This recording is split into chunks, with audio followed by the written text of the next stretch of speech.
Now, after a few trips north in recent weeks, I think Alfie would be quite relieved to hear that it's a relatively short trip to East London this weekend for Millwall. To help us preview that game, I'm pleased to say that we're joined by Micky from the That Millwall Podcast. Cheers for coming on, Micky. How are you? All right? Yeah, not too bad, mate. Not too bad. Unless you're relaying back to 1885 time, we've not been East London since 1910, fella. We're South East London, proud of it. My apologies. My apologies. It would be a bit like me saying you were further along the coast, which I wouldn't say and insult you, and you wouldn't be too happy. So, we'll leave that one alone, shall we? All right, well, let's get on to the game, shall we? Because it's been, it was a frustrating one at the weekend, wasn't it? Was it a 92nd minute equaliser for Watford? Yeah. I mean, that's we've scored a few last-minute equalisers and we've conceded a few, so that must have been pretty tough to take. Yeah, I mean, it was quite weird because obviously Millwall being Millwall, the chant went out, you must be, I don't know if I can swear on it, but you must be crap, shall we say. We're beating you away from home, you're getting beat by Millwall. And you should just know as soon as that chant comes out that it's not going to end well. It gets a free header, gets on, and it turns into a 2-2 draw when I think probably Adam Barrett wanted a win so that he could give himself a bit of a good standing for the manager's job. But yeah, it's a draw. We seem to be draw specialists at the moment. We seem to go out not to lose and try to keep ourselves in the game. But yes, we need to be a bit more attacking. We'll play you and probably beat your hands down. But yeah. Do you think they stick with the caretaker manager? No. It's been. Were they right to change? Did you need a change? Because Robert had been there. Was it 4 years? It was knocking on 4. Yeah, he'd been there 4 years. I mean, you can't take anything away from Rowett. I mean, Rowett was great for us. He stabilised the ship. We become a championship stability. We were now within the championship. We're never in relegation, so we're always 10th, 12th or above.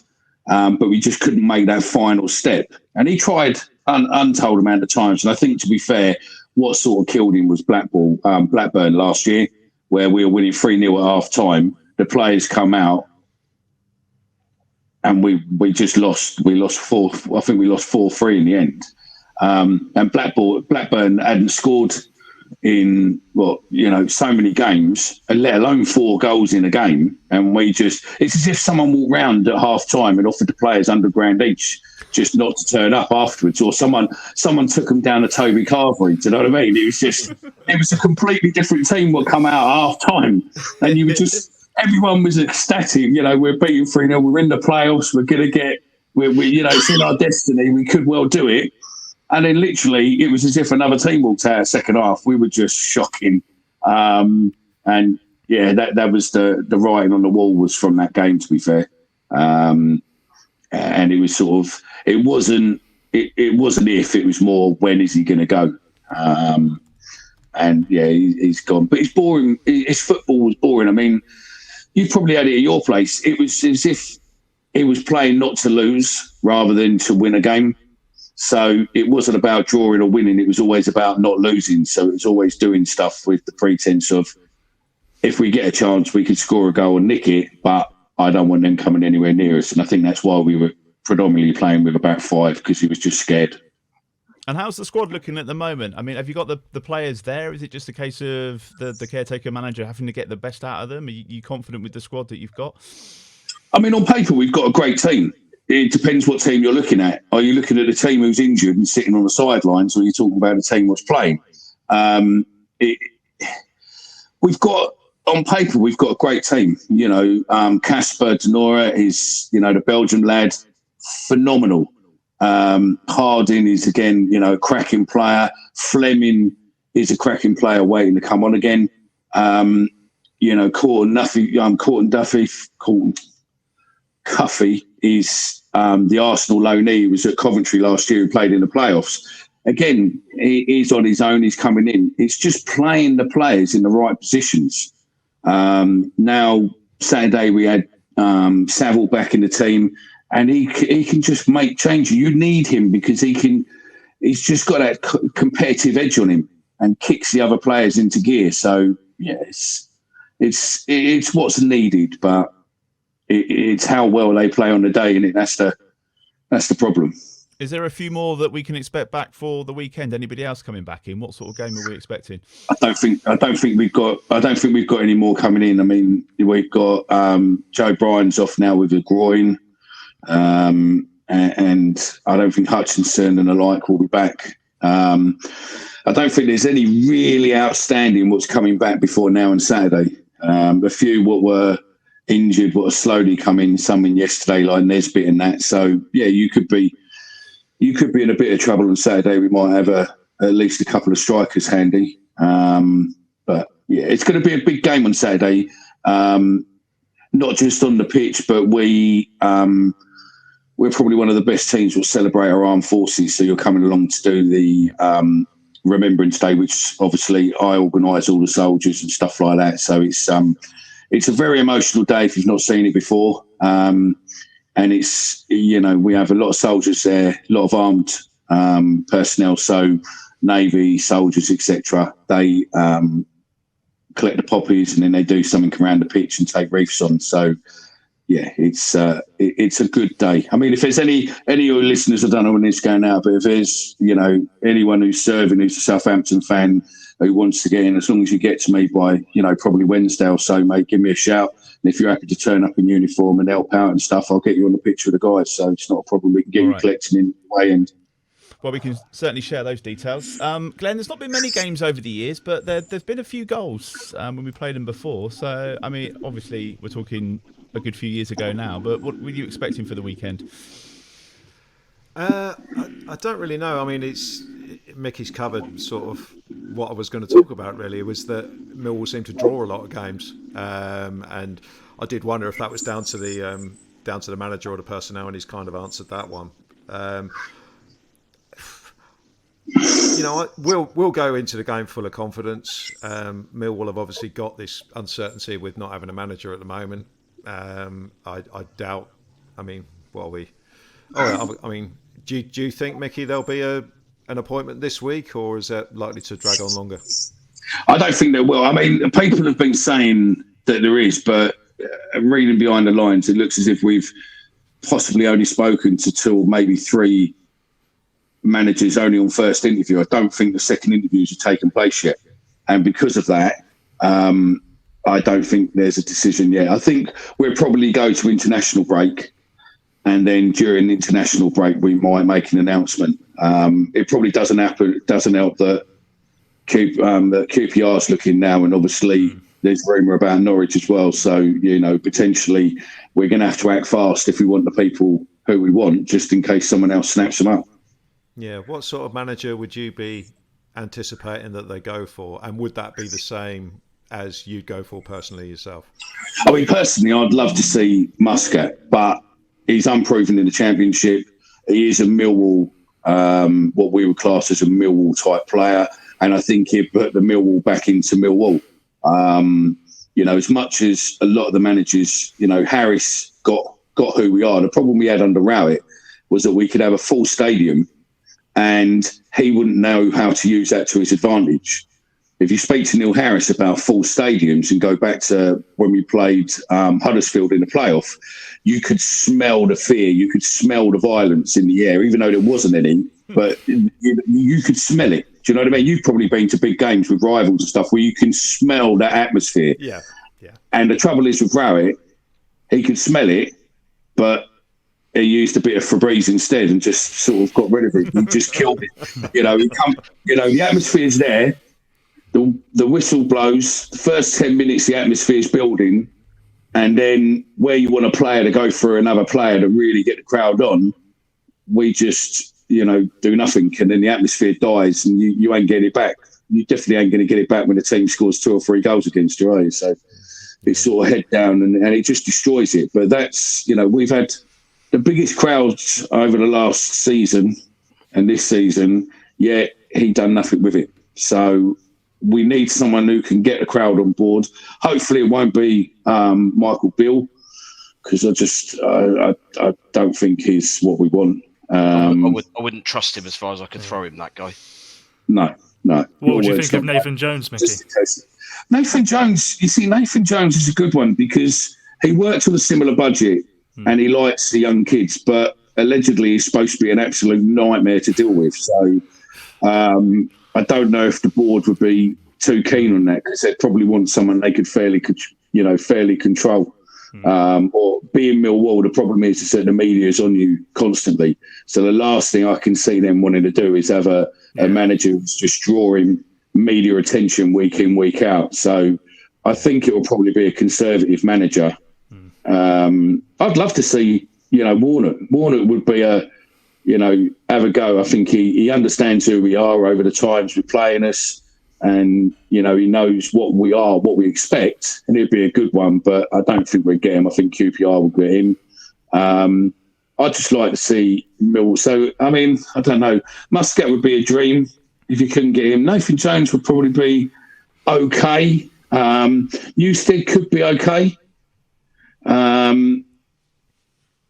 It's just, to be honest, mate, it doesn't matter who we say. The board will have who they want to put in place, and it'll be as always. It'll be the fan base. Do you know what I mean? We're doing what we want to do, and sod us. We've gone from being football fans to punters now, and it's all about how much money we're going to spend on the day now than anything else. So don't get me started on that one. Steve, what are your thoughts on this one for the weekend? Because you must have been to a few Saints Millwall games over the years. I remember, what was it, League Championship, wasn't it, the last time we played, I guess? Yeah, last one. There was a League Cup game too, wasn't there? We played them in the League Cup shortly after we signed... 2014 or something, was it? Well, it was straight after we'd had that summer where we'd sold 47 players and signed 47 to replace them. You still beat us 3-0 though, didn't you? 2, I think. Yeah. Graziano Pella got his first goal for us right at the very end of that game. But yeah, we were. Yeah, I mean, I always enjoyed games at the Den because you've got London Bridge, short hop away for drinks, loads of great pubs there, and there's just loads of options for a good day out. And I mean, people kind of pontificate over sort of how go to Millwall isn't it unsafe? No. Of course it's not. It's safest ground in the city. Safest ground in the country you go to because you don't get near a home fan all afternoon. It's ridiculous. No, you've got a walkway. You've got a walkway that takes you straight from the station. And the thing is now for you lot, since the last time you come, you've now got a bar right outside the away stand entrance. So you can congregate outside the away end and keep drinking. And now that we're with Shepherd Neame or wherever, you've got decent beer rather than old crappy Carlsberg stuff. That's good. Get a proper pint. That's what we want. You can get London Pride there now as well. if you like beer and that. Alfie, your thoughts on this one? You kind of think with the atmosphere, it could be a bit charged, and we're going to have to start this one well. Start on the front foot.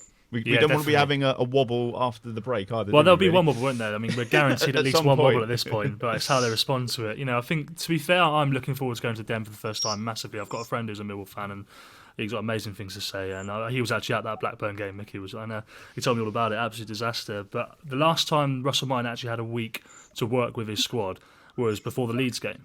And that went pretty well. The first 45 minutes were brilliant. His second half was obviously hanging on a little bit. But that was the last time he actually had a week to work with them. I know he had the international break in between now and then. But obviously we know that loads of players go away. So I'm intrigued to see what they come up with. Whether he, like I say, whether he sticks with what we saw on Saturday, whether he comes up with something a little bit creative like we saw against Leeds, I'm not too sure. But maybe I would keep it simple and stick to what we know. But yeah, I think it would be a good opportunity to really go on a run now. Like you say, if Mickey says about drawing games, to be honest, it wouldn't surprise me if they drew, but I'm pretty confident they can go on a good run.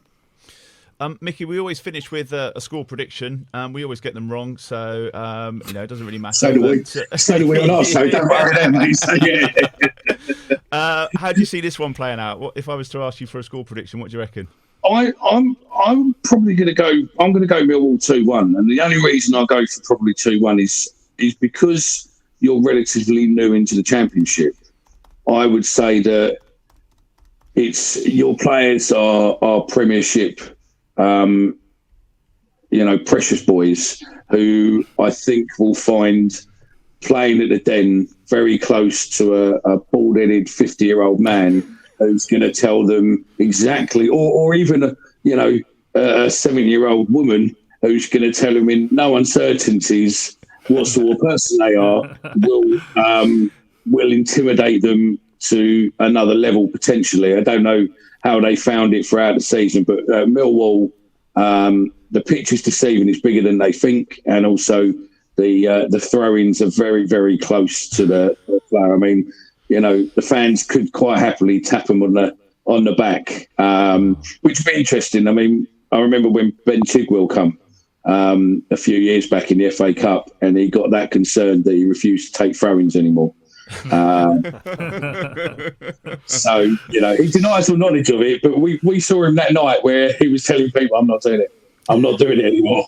I would go 2-1 purely because whenever we're the underdogs, we normally pull something out of the bag, and because of the day, because it's at home, because it's got the Remembrance Day, which is all special, hopefully that will give the players enough of the kick to go on and do something about it. But, knowing Millwall at the moment, mate, you'll probably stuff at 6 or 7-0. Steve, score prediction from you. I'm just going to go around the screen. I think, as we've kind of discussed at length, we now seem to have worked out what we're doing, and I think the only thing that can kind of knock us off course at the current moment is something off field, which may well be tight, intimate atmosphere at the Den. If a few players don't fancy it, then that's a potential issue. But you'd like to think professional footballers these days can block the vast majority of that stuff out. You'd like to think so, at least. But we'll see. I mean, I think we should have enough quality. Whether that comes to pass, I mean, I could always see Bartosz Białkowski having an absolute stormer against us. But I love your optimism. I think we'll nick it. Go for it. I mean, let's be honest. No clean sheet once again. No. So 2-1 win. Okay, Glenn. Similar to what Steve said, as usual. There's a lot of factors at play with this. Yes, the ground, as Micky's just said, the Remembrance Day stuff, the emotion that will be around that. The fact that Millwall still haven't got a manager, Adam Barrett, he probably knows he's got maybe 2 games. And this will be a big opportunity for him if he gets we are seen as one of the biggest scalps this year. So if he gets a win in this game, he'll see this as a good opportunity to put his case forward, whether he's got a chance or not. He'll certainly see it that way. So I think this is probably going to be a very tough one. I talked about the games we had in the frozen wastelands of the north, where obviously we're going to be down south for this one. But I still think a tough game. I'll go for a 1-1 draw. Okay, Alfie. Yeah, I think there are players in the Saints squad that will have played at the Den and will have sort of played in that atmosphere. I think James Bree, Adam Armstrong, Taylor Howard-Bellis, Flynn Downs, to name sort of 4 or 5 of them. So I think there will be elements they can handle that. But I've seen also, I think it Leeds and Swansea who stuffed Millwall at home, is it, Mickey? So I think it's 3-0 both those games. So I think there's the potential for that to happen. I don't think that will happen. Nice. I'll go for a 2-1 win. Okay. Saints. If we beat you, can I come back on next week and just rub you in the face? Of course, you are more than welcome. I get the impression we could talk all night. We could do like an hour just chatting to you. So we're going live. We do a live show tonight at 9. So if any of you want to come on, mate, and talk about it, come on, not a problem. Or anyone can listen to us talking about how bad we did at the weekend. So you can get some more tips. Yeah, we're used to that. Just one final question for you, Mickey. Flynn Downs, obviously being a West Ham player, is that going to go down well the weekend? Oh, he get dog good. So I just realised that we are live here. So I don't want to get you penalised by YouTube, but I would say that he will get some rather pleasant abuse, no doubt. So yeah, and also if you're fans, just something for your fans. Don't sing we're blowing bubbles because we don't care. We just think it's stupid. But for some reason, away teams this season keep singing it, and it's as if we're offended. We're not, but it's just we just think that you're pathetic. But it's up to you. Yeah, football fans as a collective don't tend to have the brightest of minds, do they? So, I mean, let's be honest, it will happen. Yeah. Oh, yeah, definitely it will happen. But no, all I say is, listen, the way we do it at Millwall, just briefly before I go, the way we do it at Millwall is that we do last post and then the whistle blows. So we'll have last post, the minute silence, and then basically the ref blows, and then that's the start of the game. But you'll get the information, how it works and everything else. And obviously, each year we try and beat the previous records. And normally on Poppy Day, we raise best part of 20 grand or thereabouts and over. Awesome. So any of your guys, make sure you bring loads of change. We will be mugging you before you leave. And it is by force the way we do it. But we will share those details as well. We'll share those details like we said. So I hope all that goes well. Enjoy the game. And if it's right with you, we'll get you on again later in the season. We'll catch up then. Not a problem. Not a problem. I tell you, it'll be good to catch up with you before we come to your place, because that'll be the anniversary of when we played you in '76, when 8 of our fans died on the way to a game. So it'd be good to maybe just highlight that for some of the fans who don't know. So yeah, it'd be great to do that. We'll absolutely do that. Mickey, all the best with it, and good luck No with the worries. podcast tonight. Take care. Thanks for coming Cheers, on. mate. Speak to you later. Thanks. Bye bye. Bye bye.